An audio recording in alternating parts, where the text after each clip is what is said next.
Le FC Barcelone s'est imposé par la marque de 2-1 contre Girone pour cette 9e journée de la Liga 2025-2026. On va dire quelque chose d'assez évident, mais on va le dire haut et fort pour être sûr que ce soit le message clair de ce débrief. Cette victoire, c'est une victoire qui est maquillée. C'est une victoire que le FC Barcelone ne mérite pas. Pas en termes d'arbitrage, de polémique, quoi que ce soit. En termes de jeu, Girone aurait mérité de marquer au moins. Sincèrement, je troll pas. Okay?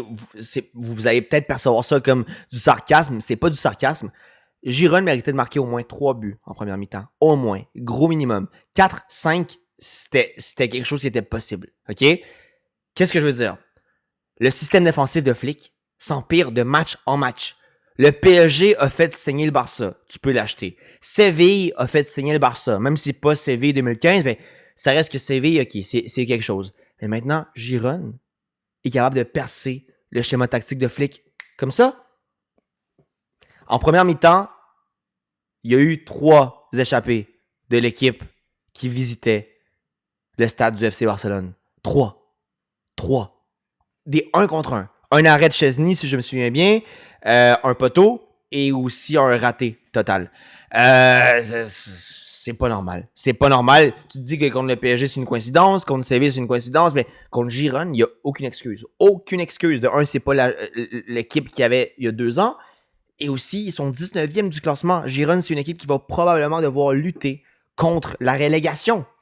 C'est pas normal. Il faut arrêter de faire semblant que tout va bien parce que c'est tout le contraire. C'est réellement tout le contraire. Le système défensif de Flick, le schéma tactique général de Flick a expiré. C'est une réalité. C'est plus vrai que jamais. Moi, ce que je suis inquiet, c'est que Flick semble pas avoir fait de changement. Pedri, d'ailleurs, pense la même chose que moi. Pedri a dit la déclaration suivante en conférence de presse d'après-match. Quand tu presses incorrectement et les lignes sont trop hautes, ça devient très facile de te faire marquer des occasions. Il suffit d'une seule passe dans l'espace où il n'y a pas de pressing pour laisser l'équipe adverse en 1 contre 1 avec le gardien. Nous avons besoin de nous améliorer quand nous avons le ballon aussi et nous ne sommes pas autant précis que nous étions la saison dernière.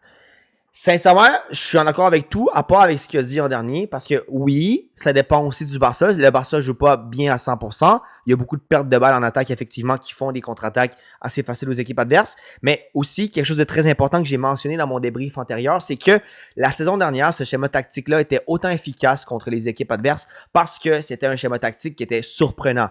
Ça prenait les équipes par surprise, OK? Mais maintenant qu'il y a une saison que le Barça a pratiquement rien changé à son schéma tactique, les équipes sont capables de plus se préparer et sont capables de contrer ce schéma tactique-là. C'est comme un coup à la boxe. Autant qu'un crochet puissant, avec une technique incroyable, va être incroyable à encaisser, si le joueur ou le boxeur, dans ce cas-ci, fait le même crochet tout le temps, ça va être facile à éviter. C'est ça qui se passe avec ce schéma tactique du FC Barcelone. Dès que le pressing du Barça marche pas, les équipes savent exactement quoi faire, puis ils te punissent. C'est arrivé 3 matchs consécutifs. Pas 3 matchs durant la saison. Non. 3 matchs à la suite. C'est très, très alarmant. Et ça, sans tenir compte du fait que le Barça joue avec son équipe B en ce moment. Les joueurs référents sont fatigués. Ils sont pas à 100% en termes de blessures. Aujourd'hui, Pedri, il fait un but incroyable. Le but de Pedri, on va le mentionner rapidement, c'est un copier-coller des buts que Messi tapait. Hein. Il déborde du gauche.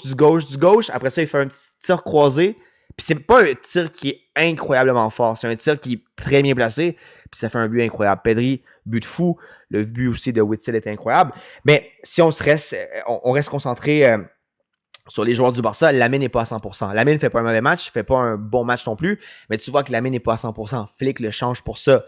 Aussi, du côté de Baldé, même chose, tu vois qu'il n'est pas à 100%. Frenkie semble pas non plus être à 100%, même si pour moi, il fait un bon match aujourd'hui. Puis aussi, les joueurs de la saison dernière, Koubarsi, il n'est pas à 100%. Je dirais pas c'est à cause d'une blessure.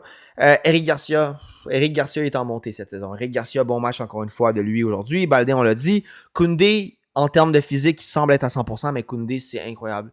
C'est incroyable. Autant que j'admire le fait qu'il ait joué pas mal toute la saison dernière en tant que titulaire, puis se soit seulement absenté en fin de saison en raison d'une blessure, c'est admirable.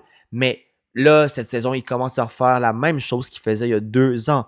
Perdre le ballon dans des situations où il prend un risque innécessaire. Et sincèrement, le nombre de titres que ça l'a coûté au Barça durant les premières saisons qui est arrivé, il n'y a pas beaucoup de personnes qui s'en rendent compte. Puis c'est ça, même Pedri, tu vois qu'il est fatigué, il n'est pas à 100%, il perd des balles. Match très bon de Pedri aujourd'hui, mais sincèrement, même le meilleur du Barça pour moi, n'est pas à 100% en ce moment. C'est trop demandé ce schéma tactique de Flick, il faut un réajustement. Et Flick ne semble pas vouloir faire ce réajustement-là. Aujourd'hui, il n'a rien changé. Il n'a rien changé par rapport au match de Séville et du PSG. Très préoccupant pour continuer à lancer des individualités. Fernandes, le joueur du Barça, le nouveau joueur du Barça, je ne sais pas quoi penser. Pour moi, un match assez fantomatique. Un joueur qui est très, très nécessaire. Puis moi, sincèrement, vous allez dire que je suis fou, mais je vais le dire pareil. Fermin Lopez fait partie des joueurs les plus importants du Barça. Il est autant important que Rafinha. Pour moi, sincèrement. Le fait que Rafinha soit pas sûr à 100% pour le Classico, ça m'inquiète. Mais le fait que Fermin soit là, ça me rassure autant que ça me rassurerait de savoir que Rafinha serait disponible pour ce match. Fermin est primordial pour le Barça.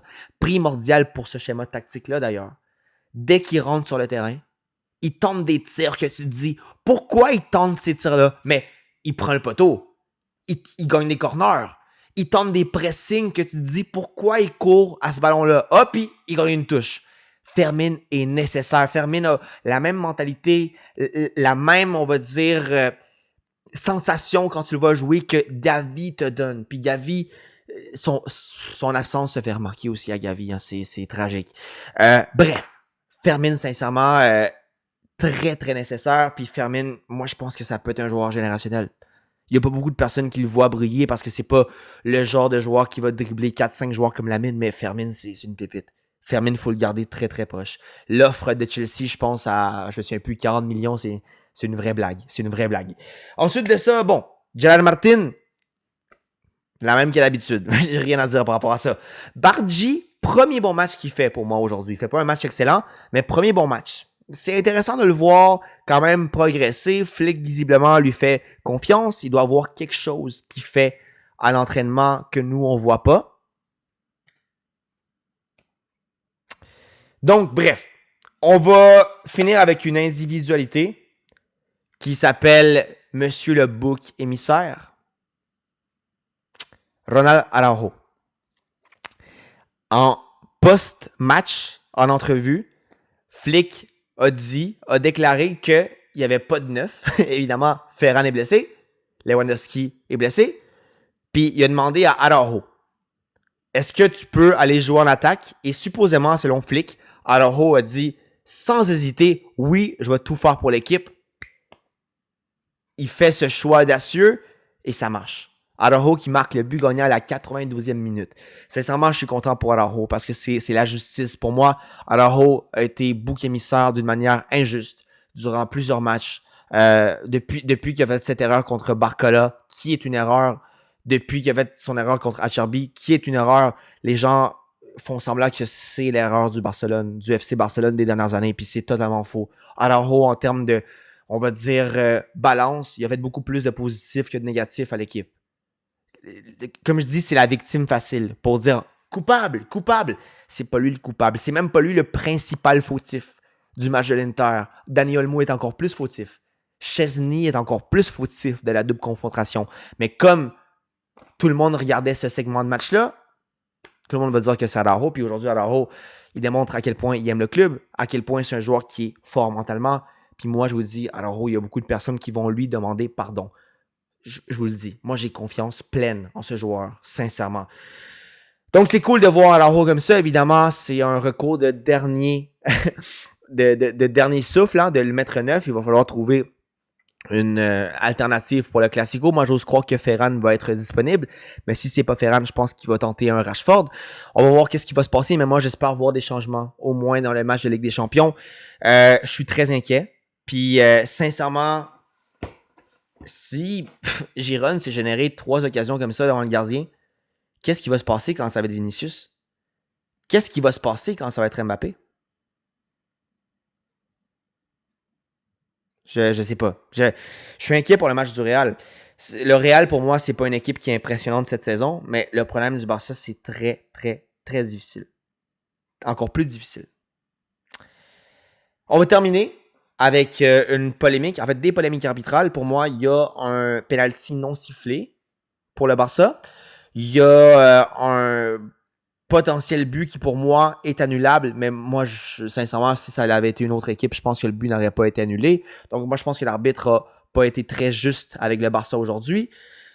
Puis en plus de ça, Hansi Flick a été expulsé. On ne sait pas c'est quoi les propos exacts qu'il a dit à Manzano. En fait, Manzano a dit pourquoi il l'a expulsé, mais n'a pas dit qu'est-ce que Flick lui a dit. Puis après ça, quand Araujo a marqué le but gagnant, Hansi Flick a fait un geste de la main injurieux que moi, je pense que ça n'a pas sa place dans l'institution du Barça.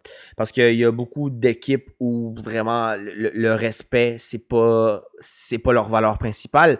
Le Barça, c'est une équipe qui se respecte, une équipe qui se fait respecter.